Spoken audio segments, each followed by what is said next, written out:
દરેક નીતિની સામે કાયદાની રીતે ઊભો રહેતો SSK ન્યૂઝ ચેનલ।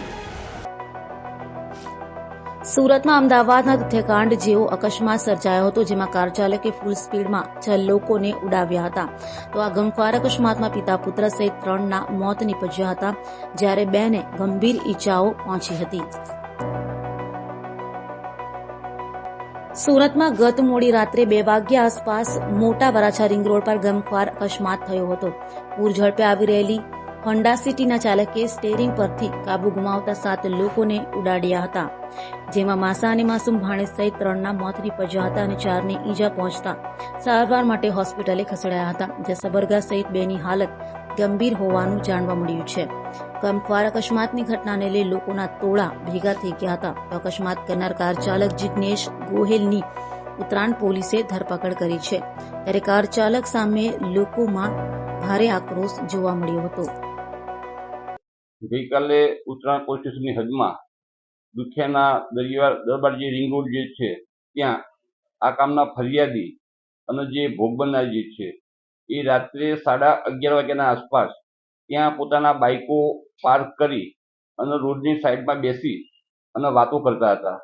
એ વખતે આ જે કાર ચાલક જે છે કે જેનો રજિસ્ટ્રેશન નંબર છે GJ05CD0820 એ કાર ચાલકે પોતાની જે કાર જે છે એ ફૂલ ઝડપે અને એકદમ બેફિકરાઈથી ચલાવી આ જે લોકો ત્યાં બેઠેલા હતા એ લોકોને ટક્કર મારી અને અકસ્માત કરેલો, જેથી પોલીસને તાત્કાલિક 100 નંબર સુરત પોલીસ કંટ્રોલ મારફતે જાણ થતાં પોલીસની PCR વાન તાત્કાલિક ત્યાં પહોંચી ગયેલી અને આ કારનો જે ચાલક હતો એને તાત્કાલિક પોલીસે ડિટેન કરી લીધેલો।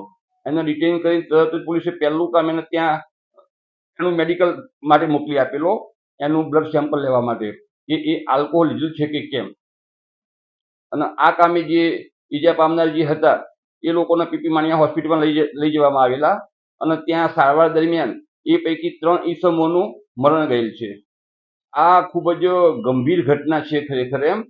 અને અત્યારમાં જે પ્રાથમિક પૂછપરછ જે આરોપીની કરી છે એમાં અત્યારે એનું કહેવું એવું છે કે એ ગઈકાલે સવારે લગભગ 3 વાગે એના કોઈ સંબંધી જે છે એમનો કેન્સર થયેલું હોય અમદાવાદ મૂકવા માટે ગયેલો હતો અને પરત આવતા વખતે ગાડીમાં એકલો હતો અને એ વખતે ત્યાં આ જે બનાવ જે છે બનેલો છે।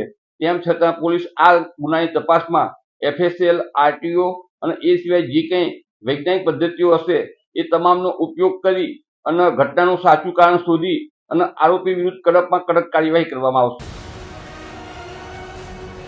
દરેક નીતિની સામે કાયદાની રીતે ઊભો રહેતો SSK ન્યૂઝ ચેનલ।